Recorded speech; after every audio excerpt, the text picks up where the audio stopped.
വിധി ഉടമസ്ഥനായ ചാലപ്പുരയ്ക്കൽ കുഞ്ഞിക്കണ്ണൻ നായർക്ക് വിധി കടക്കാരനായ മൗവഞ്ചേരി ഗോപാലകൃഷ്ണ പണിക്കലിൽ നിന്നും ചെല്ലേണ്ടതായ സംഖ്യ കൊടുത്തു തീർക്കാത്തതിനാൽ ഈ സംഖ്യയ്ക്കായി വിധി കടക്കാരൻ കൈവശം വെച്ചു പോരുന്നതായ കോളയാട്ട് ദേശത്തെ സർവേ നമ്പർ 1358 കുനിയിൽപ്പറമ്പ് എന്നു പേരുള്ള 77 സെന്റ് തെങ്ങും പറമ്പ് പരസ്യമായി ലേലം ചെയ്ത് വിൽപ്പാൻ സിവിൽ കോടതി 21-ാം ഉത്തരവ് 64-ാം ചട്ടപ്രകാരം കോർട്ട് ഉത്തരവായിരിക്കുന്നു എന്ന് ഇതിനാൽ അറിയിച്ചുകൊള്ളുന്നു.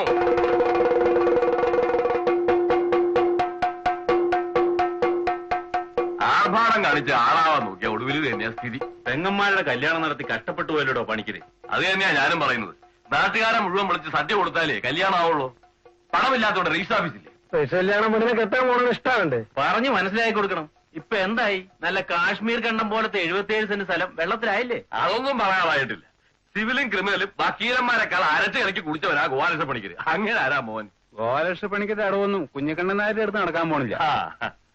വിധി ഉടമസ്ഥനായ ചാലപ്പുരയ്ക്കൽ കുഞ്ഞിക്കണ്ണൻ നായർക്ക് വിധി കടക്കാരനായ മൗവഞ്ചേരി ഗോപാലകൃഷ്ണ പണിക്കരിൽ നിന്നും ചെല്ലേണ്ടതായ സംഖ്യ കൊടുത്തു തീർക്കാത്തതിനാൽ ഈ സംഖ്യയ്ക്കായി വിധി കടക്കാരൻ കൈവശം വെച്ചു പോരുന്നതായ കോളയാട്ട് ദേശത്തെ സർവേ നമ്പർ 1358 കുനിയിൽപ്പറമ്പ് എന്നു പേരുള്ള 77 സെന്റ് തെങ്ങും പറമ്പ് പരസ്യമായി ലേലം ചെയ്ത് വിൽപ്പാൻ സിവിൽ നിയമം 21-ാം ഉത്തരവ് 64-ാം ചട്ടപ്രകാരം കോർട്ട് ഉത്തരവായിരിക്കുന്നുവെന്ന് ഇതിനാൽ അറിയിച്ചുകൊള്ളുന്നു.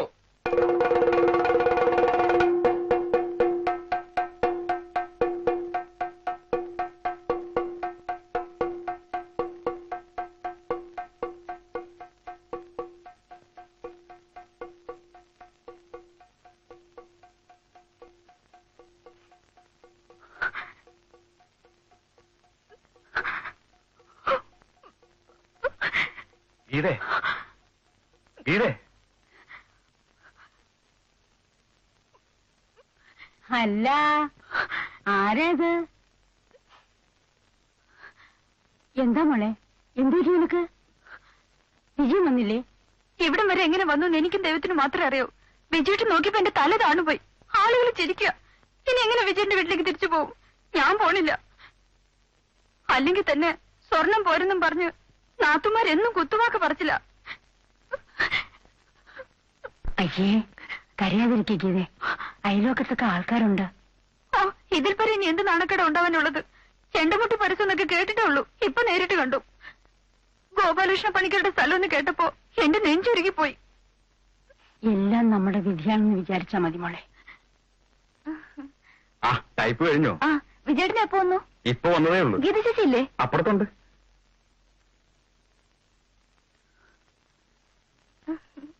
രാവിലെ കാക്ക വിരുന്ന് വിളിച്ചപ്പോ തന്നെ ഞാൻ അമ്മയോട് പറഞ്ഞിരുന്നു ഗീതേച്ച് വരുമെന്ന്. അല്ലമ്മേ? നീ ആ പുസ്തകം അകത്ത് വെച്ചിട്ട് കുറച്ച് പാല് വാങ്ങിച്ചോണ്ട് വാ. വിജയിന് ചായ കൊടുക്കണം. ഞാൻ ഗീതേച്ചോട് 2 വർത്താനം പറയട്ടമ്മേ. നിന്നോടാ പറഞ്ഞത് പാല് വാങ്ങിച്ചോണ്ട് വരാൻ. ചേച്ചിയുടെ മുഖം എന്താ വല്ലാതിരിക്കുന്നേ?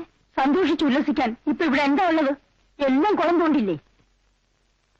ചെലടി, മനുഷ്യനെ കുറിച്ച് മനസ്സമാധാനം എന്താ? കല്യാണം കഴിഞ്ഞിട്ട് നാളെത്രേ? ഇതുവരെ എനിക്കൊരു അലമാരി കൊണ്ടുപോകാൻ പറ്റിട്ടുണ്ടോ? നാണക്കേടുകൊണ്ട് നാത്തുമാരുടെ മുഖത്ത് നോക്കാൻ വയ്യാണ്ടായി. അലമാര ഉണ്ടാക്കാൻ കുഞ്ഞുമ്പു ആശാരിയോട് പറഞ്ഞിട്ടുണ്ട് ഗോപാലകൃഷ്ണൻ. പറച്ചിൽ തുടങ്ങിയിട്ട് കുറെ നാളായി. ഇനിയിപ്പോ എനിക്കൊന്നും വേണ്ടമ്മേ. പറമ്പ് ലേലം ചെയ്യുന്ന വീട്ടിലെ പെണ്ണില്ലേ ഞാൻ. നാത്തുമാരുടെ മുമ്പിൽ എനിക്ക് അത്രേ വിലയുണ്ടാവൂ. നമ്മൾ കക്കയും പിടിച്ചു പറിക്കുകയും ഒന്നും ചെയ്യില്ലല്ലോ. നിന്റെയും നിന്റെ ചേച്ചിയുടെയും കല്യാണം നടത്താൻ വേണ്ടിയല്ലേ നമ്മൾ കടം വാങ്ങിയത്? ഞങ്ങളുടെ കാര്യങ്ങളൊക്കെ നോക്കുന്നുള്ള വിശ്വാസത്തിലല്ലേ അച്ഛൻ ഏട്ടന്റെ പേരിൽ സ്വത്തെല്ലാം എഴുതി വെച്ചത്. അതിന് പിരിവെടുക്കാന്നല്ലാതെ പുതിയതായിട്ട് ഏട്ടൻ വല്ലതും ഉണ്ടാക്കിയിട്ടുണ്ടോ? ഇപ്പൊ പറമ്പ് ലേലം, വീടിന്റെ പേരിലും കടം വാങ്ങിച്ചിട്ടില്ലേ? അടുത്ത ലേലം വീടായിരിക്കും. അങ്ങനെയൊന്നും പറയരുത് മോളെ. എങ്ങനെയാന്ന് പറയാതിരിക്കുക? ഈ വീടും കേസിലല്ലേ? കേസും കൂടല്ലാത്ത നേരമുണ്ട് ഏട്ടന്. ഗോപാലകൃഷ്ണ പണിക്കർ ഒരു കോടതി ഭ്രാന്തനാണെന്നും പറഞ്ഞ് എപ്പോഴും കളിയാക്കാറുണ്ട് നാത്തുമാര്. ഒടുക്കത്തെ ഒരു നാത്തുമാര്. അവറ്റകൾക്കോട് വേറെ ജോലിയൊന്നുമില്ലേ ഈ കുശുമ്പുറച്ചിലല്ലാതെ? അവരെ കുറ്റം പറഞ്ഞിട്ട് കാര്യമില്ലമ്മേ. തൊട്ടേനും പിടിച്ചതിനും കൊടയും വടിയെടുത്ത് ഇറങ്ങിക്കോളും കേസ് കേട്ട് നക്ഷത്തി വെച്ച്. അമ്മ പറ, ആ ടൗണിലുള്ള വീട് എന്റെ പേർക്ക് എഴുതി തരാൻ. അല്ലെങ്കിൽ അത് ഏട്ടൻ കളയും. ഒരു ഭർത്താവിനെ കിട്ടിയെന്ന് പറഞ്ഞ് ഏട്ടനെ നീ അത്ര കൊച്ചാക്കൊന്നും വേണ്ട.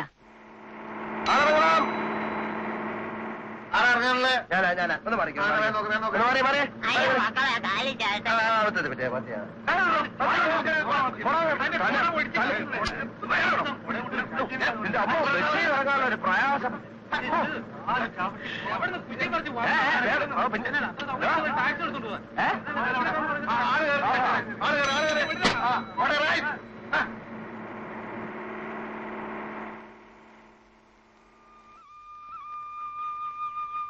ഗോപാലകൃഷ്ണ, എന്തൊക്കെയാണ്ടോ ഈ കേൾക്കുന്നത്?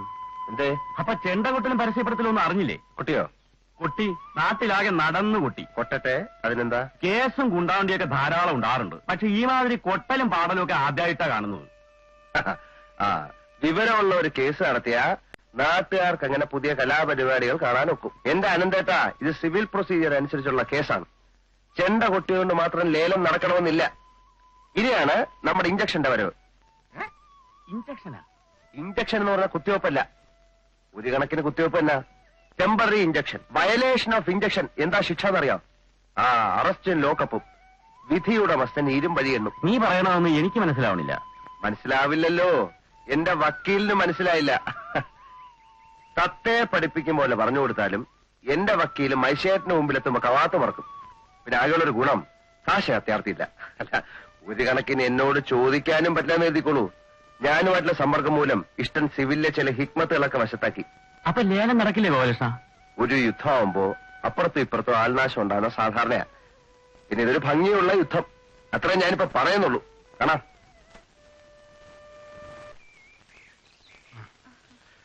അങ്ങോട്ട് പോകുന്ന ഞാൻ കണ്ടു. വീട്ടിൽ വിരുന്നുകാരുണ്ട്. നിക്കൂ. ഇങ്ങനെ ഓരോ കാരണങ്ങൾ പറഞ്ഞ് ഉഷേനെ തടയാൻ നോക്കണ്ട. ഞാൻ പോട്ടെ. അല്ല, ടൈപ്പിങ്ങിന്റെ സമയം മാറ്റിയത് എന്നോടെന്താ പറയാറുണ്ട്? കാലത്ത് 1 മണിക്കൂർ ഇൻസ്റ്റിറ്റ്യൂട്ടിന് ഉള്ളിൽ വെയിറ്റ് ചെയ്തു. ഈശ്വര, ഏട്ടൻ.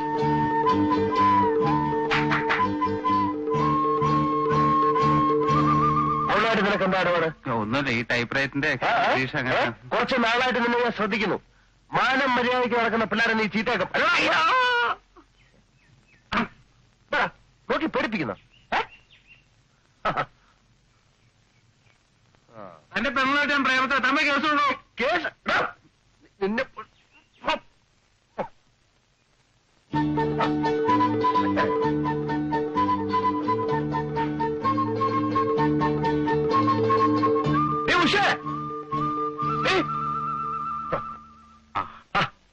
വിജയനെപ്പോ വന്നു? കുറച്ചേരെ ഇരിക്കേ. എന്താ വടിയൊക്കെ ആയിട്ട്?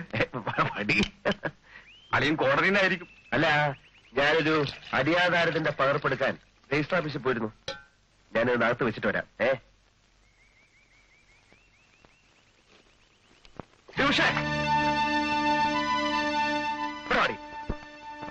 ഇവിടെ വരാൻ.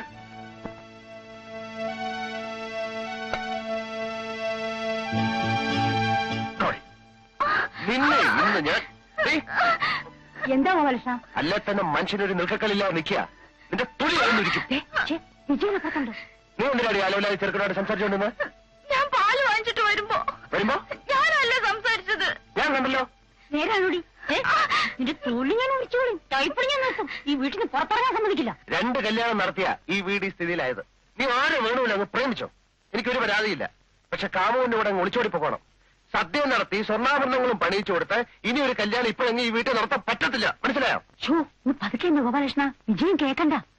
എടി, ഓടിയപ്പുറത്ത്. ഒരുത്തി വന്നപ്പോ തൊട്ട് മുഖം വീർപ്പിച്ചോണ്ടിരിക്കുക. സ്വത്ത് ലേലം ചെയ്യുന്നതിലല്ല അവൾക്ക് സങ്കടം. ഭർത്താവിന്റെ വീട്ടില് അലമാര എത്തിക്കാത്തതില്ല. എവിടെ അവള്? അപ്പുറത്തുണ്ട്.